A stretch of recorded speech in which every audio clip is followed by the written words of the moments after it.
Hello friends, মাই gardening life চ্যানেলে আপনাদের সবাইকে স্বাগত।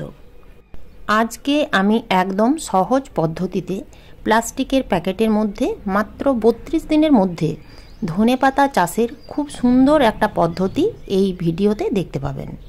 ভিডিওটি দেখে আপনারাও এইভাবে সারা বছর ধরে খুব সহজেই ধনেপাতা চাষ করতে পারবেন।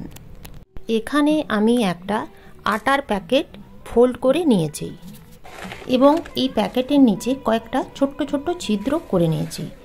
এই রকম ছিদ্র করে নেওয়ার ফলে গাছে জল প্রয়োগ করার পরে অতিরিক্ত জল খুব সহজেই এই ছিদ্রগুলো দিয়ে বাইরে বেরিয়ে যাবে। ধনেপাতা চাষের জন্য এখানে আমি 50% মাটি ও 50% গোবর সার নিয়েছি। খুব ভালো করে এই দুটো মিক্স করে এই প্যাকেটটির মধ্যে ভরে নিয়েছি। এরপর ধনের বীজগুলো মাটিতে পোতার আগে বীজগুলো কোনো একটা ভারী জিনিস দিয়ে চাপ দিয়ে দু টুকরো করে নিতে হবে। এতে একটা বীজ থেকে দুটো চারা হবে। বীজগুলো আমি জলে ভিজিয়ে না রেখে সরাসরি মাটিতে এইভাবে সমানভাবে ছড়িয়ে দিয়েছি। আপনারা চাইলে বীজগুলো 6 থেকে 7 ঘন্টা জলে ভিজিয়েও রাখতে পারেন, এতে অঙ্কুরোদ্গম তাড়াতাড়ি হবে। তারপর কিছুটা পরিমাণ গোবর সার মিশ্রিত মাটি, যেটা আগের থেকেই তুলে রেখেছিলাম, সেটা মোটামুটি 1/2 ইঞ্চির মতো সেই মাটিটা উপর থেকে সমানভাবে ঢাকা দিয়ে দিতে হবে।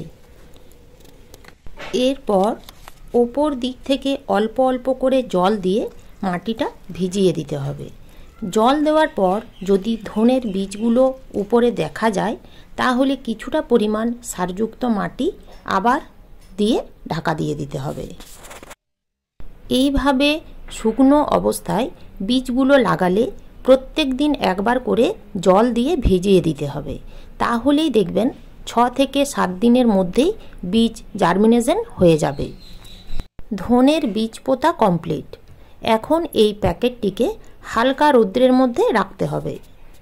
7 দিন পর দেখুন বন্ধুরা, ধনের বীজ থেকে কি সুন্দর ছোট্ট ছোট্ট চারা বেরিয়েছে।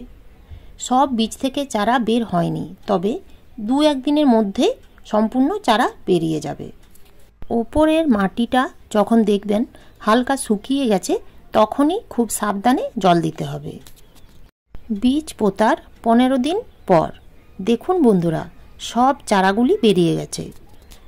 বীজ পোতার 23 দিন পর ধনে পাতাগুলো বেশ একটু বড় হয়েছে।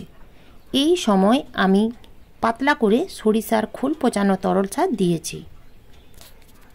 বীজ পোতার 32 দিন পর দেখুন বন্ধুরা, প্লাস্টিকের প্যাকেটটা পুরো ধনে পাতায় ভরে গেছে। পুরো একেবারে সবুজ ঘন হয়ে আছে, কি সুন্দর দেখতে লাগছে। এবং এখন কিন্তু ধনে পাতাগুলো খাওয়ার উপযুক্ত হয়ে গেছে। ধনে পাতাগুলো মাটি থেকে তুলে না নিয়ে যদি কাঁচি দিয়ে কেটে দেওয়া হয় তাহলে এই ধনে গাছগুলি থেকে আবার ধনে পাতা পাওয়া যাবে। এই পদ্ধতিতে যদি আমরা ধনে পাতার চাষ করি তাহলে কোনো রকম রাসায়নিক সারের প্রয়োজন হবে না। সম্পূর্ণ জৈব পদ্ধতিতেই আমরা বাড়িতে সারা বছর ধনে চাষ করতে পারবো। সামান্য একটা প্লাস্টিকের প্যাকেটের মধ্যে কি সুন্দর টাটকা সতেজ বিষমুক্ত ধনেপাতা হয়েছে। এই পদ্ধতিতে আপনারা টবে গামলায় ধনেপাতা চাষ করতে পারবেন। ভিডিওটা ভালো লাগলে অবশ্যই চ্যানেলটিকে সাবস্ক্রাইব করে পাশে থাকবেন। ধন্যবাদ।